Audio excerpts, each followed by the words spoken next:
I told you about visiting Singapore. The date has been finalized. It's 25th August. It's a Sunday.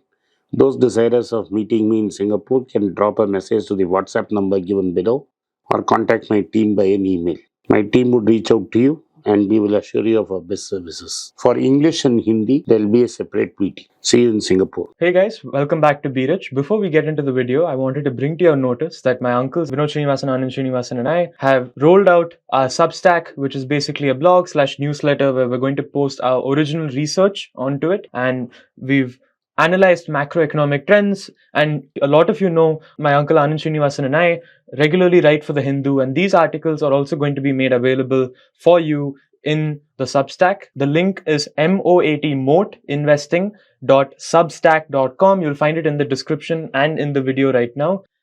We hope you go check it out. We've put a lot of time and effort into it. And please give us comments and feedback on what you read. Thank you. Hey guys, welcome back to Be Rich. Today's video is about Biden dropping out of the US election for the presidential campaign. He has nominated Kamala Harris, as the latest news suggests. The Democratic Party has not come up with their nominee as of yet, and it's going to be interesting to see what's going to happen in the upcoming months. Whether the new candidate, if it is Kamala Harris, will she be able to match up to Donald Trump, who has a huge tailwind behind him with the assassination attempt, which failed, and with his hardliners, the MAGA crowd, who end up supporting him through and through. Let's see what's going to happen. But as for today, I want to talk about possibilities and scenarios. And this is something, as an investor, shouldn't scare you or shouldn't trouble you. This is something which we're doing as an exercise rather than something which you should seriously take into account and start selling or buying. You should be selling and buying based on value, of course. This is just for pure educational content. Right. That being said, let's break down what this political angle is all about. First off, I want to preface it by saying, in the past, in the US, it's been a very temporary thing. Any political development has only caused temporary change in how the markets go about, because with the nature of political events is that it's going to be very hard to predict. It's going to take an enormous amount of time and energy and effort to try and predict. And even if you do predict, you may end up going wrong. Case in point, India. And even in the past in the US, there have been many so-called favorite presidential candidates who have gone and lost in miserable numbers. So, that being said, it's going to be difficult to actually figure out who's going to win. And the coin is still in the air. We don't know whether it's head or tails. And people are calling it from all sides. That being said, I think it's time to throw our hat in the ring and see what's going to happen with the markets. Right. So, first off, you do have a temporary effect where markets hate uncertainty. And with Biden dropping out, although this is something which the markets expected, they favor a Trump victory by landslide in the upcoming presidential elections. However, we do see that Biden dropping out for certainty is something which the markets did not predict. And today, markets are set probably to underperform as we record this video, because markets generally hate uncertainty with how things go about. And with the new presidential candidate from the Democratic Party not being nominated as of yet, it is difficult to figure out or pinpoint whether Kamala Harris is going to be challenged or not by any other Democratic nominee. Right. So, we've talked about the Trump trade before on this channel. The Trump trade is basically saying that, look, he's going to cut taxes for the rich, he's going to cut corporate taxes, and he's going to raise tariffs, and he's going to be anti-immigration. All of this is from his presidential campaign speeches, and this is something Trump has been harping on about for quite a while. So the Trump trade suggests that inflationary pressures are going to rise, which should see increase or at least a stagnation in the interest rate as we see it today. Because today, most of us in the sense the market hopes for 3 interest rate cuts in the upcoming future. However, if Trump comes into power and he decides to give a nice tax gift to his friends and pals, we're going to see inflationary pressures go up, especially when immigration laws are going to be tightened, although this is going to be in the medium to long run. If immigration laws are tightened, we'll end up seeing cutting down of the labor force in America, because you won't have cheap labor coming down from Mexico or from our part of the world, we won't be seeing that as much, and Americans will not be able to enjoy the dividends of having a low wage floor. This is something which is going to push up the cost of service goods, especially, right? And when tariffs are raised, we generally do see commensurate increase in the prices of goods, because tariffs basically is another tax, another form of a tax, and it's going to be levied on consumption goods, because these are the kind of goods which are going to be importing from outside. And when you do import it from outside, it's going to be very, very expensive. You're going to pay through your nose, and it's going to drive up the CPI.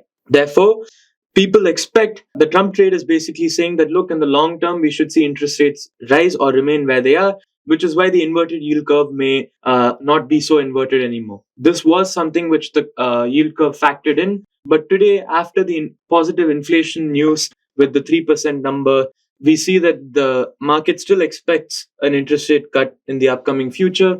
And the Federal Reserve seems to be a little dovish rather than hawkish. And this basically signals to the market that come what may, Trump or Biden, good news is ahead, at least for markets. That being said, this is what we were talking about before. And we were talking about small cap companies as well. And lo and behold, you see that small cap rallied. Ever since we put out that video, it went up by almost 11% overnight in America.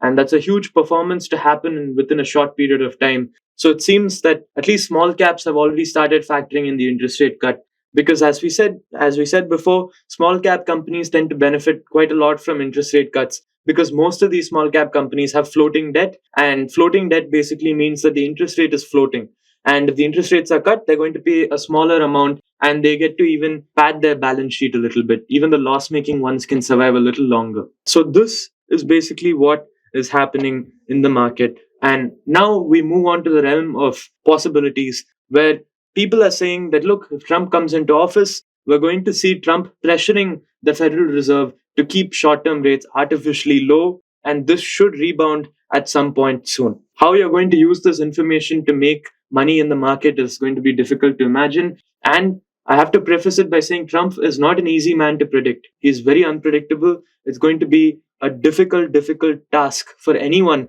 to be able to read his mind. Even his closest confidants will not be able to read his mind completely. Most of them have recounted stories of them getting calls at 2 a.m. in the morning, 3 a.m. in the morning, after Trump had tweeted saying that, look, this is the new policy I'm going to follow, and I've tweeted about it already. It's a battle against time, where they had to basically muster up the resources and information needed to back Trump's plan. Therefore, I would suggest that you don't take too much of this into your investment planning. I'd say that the dollar cost averaging method is probably the safest one for most of us. And if you'd like some exposure in small cap, then you can definitely go ahead and do it, because small cap in the US, the S&P 600 small cap index is still trading well below its long-term average in terms of valuation, and the S&P 500 is still priced at a premium valuation compared to the S&P 600 small cap. What do you have to make of all of this? But the thing about the US right now, the way the political climate is, most Americans before the Trump assassination attempt, before Biden dropping out, had already decided who they're voting for. Yeah. And it seems to be a very hard divide in the US, and it's been coming election cycle after election cycle. And there's only a very wafer thin margin in the middle who are so-called independents, who are pretty much going to be deciding who will be the next president of the United States. In my youth, that margin was thick. What you call the independents were a large group. They become smaller and smaller, and more of them are getting more and more scared to voice any of sort of opinion. And that is the current environment in the US. So Biden dropping out, or whomsoever the Democrats nominate, whomsoever was going to vote Democrat, they don't care. Same way, people who are voting for Trump don't vote for policy or anything. They have decided that it is Trump, no matter what. So this is where it stands as far as American politics is concerned.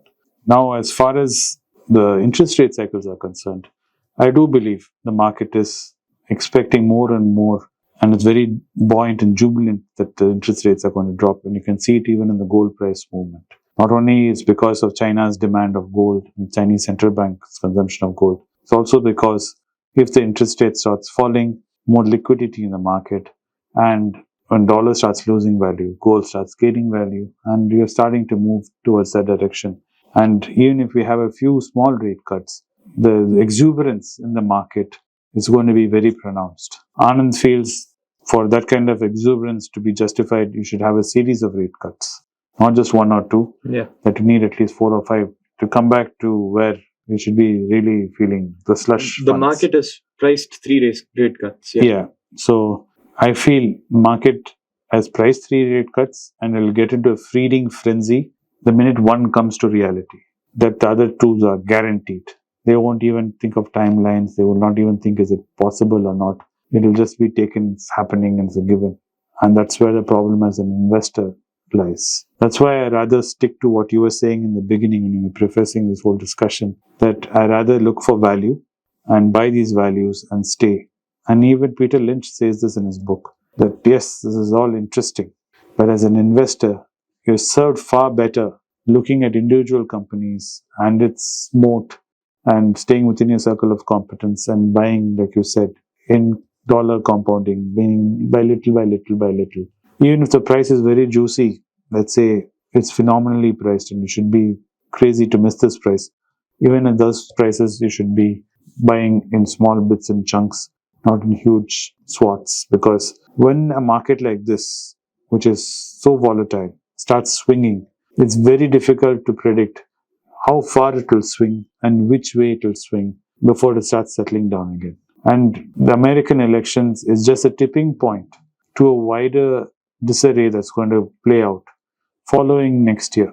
Because you can see it in the European news cycles also, that they're getting more and more jittery of Russia deciding to take further action based on what's happening in Ukraine. That the Baltic states are encouraging its citizens, especially young men, joining the armed forces and getting trained up just in case. This was something unimaginable 2-3 years back, even in the beginning of the Ukraine crisis. Now it seems to be a reality which they are preparing for. Ukraine has now recruited prisoners into their army. Yeah, so if you're looking at this and there's a weak American president, Trump will be a weak American president as far as Europe is concerned, because he has no interest in joining in any action in Europe, and he's made that evidently clear. And even if it's a Democrat president, they're going to find it very hard to motivate a divided House and a divided Senate into doing anything in Europe or outside US for the time being. So when taking all that into consideration and the way China and US are being aggressive towards each other, I would suggest to be cautious and not just to keep news of interest rate cycles and to keep an eye on the wider news and global news and consume your news from your sources carefully. Also cherry pick your sources and not go jump into the petri dish, which is Twitter, and starts doom scrolling in it. Yeah. So in this video, we discussed what the political implications along with the market implications would be of Joe Biden dropping out of the elections. We had covered the Trump trade and we talked about the case for investing in certain deep value companies. And we also looked at how small caps were still relatively underpriced compared to the S&P 500 in this video. And we hope you enjoyed this video. Please take what you saw with a grain of salt. This is just political observation, not a commentary on what will or will not happen. And as we know from the wisdom of Ben Graham and Warren Buffett, markets are unpredictable in the short run and a weighing scale in the long run. So stay confident, keep investing, and we hope to see you in the next video. And we hope you liked this video. If you liked it, please hit the like button. Please hit the bell icon. Please subscribe. And if you think your friends and family members can get some value out of this video, please share it with them. And please do leave a comment expressing your views. We would make it a point to read them. Thank you very much for joining us on Be Rich. It's a great privilege and honor that so many of you in thousands have subscribed to my channel and have supported me. I have written 2 books in English, The Alchemy of Money and Ordinary Stocks, Extraordinary Profits. These books are published by us and are ready. If you want to procure a copy, send us a message to the WhatsApp number given below and my team would respond to you. If you want an Amazon Kindle copy, you can click the link below. Finally, those who wish to consult with me can send a mail to berichenglish@gmail.com. Once again, I thank you for your support. If you like this video, press the subscribe button of my channel, hit the like button and turn on the bell notification.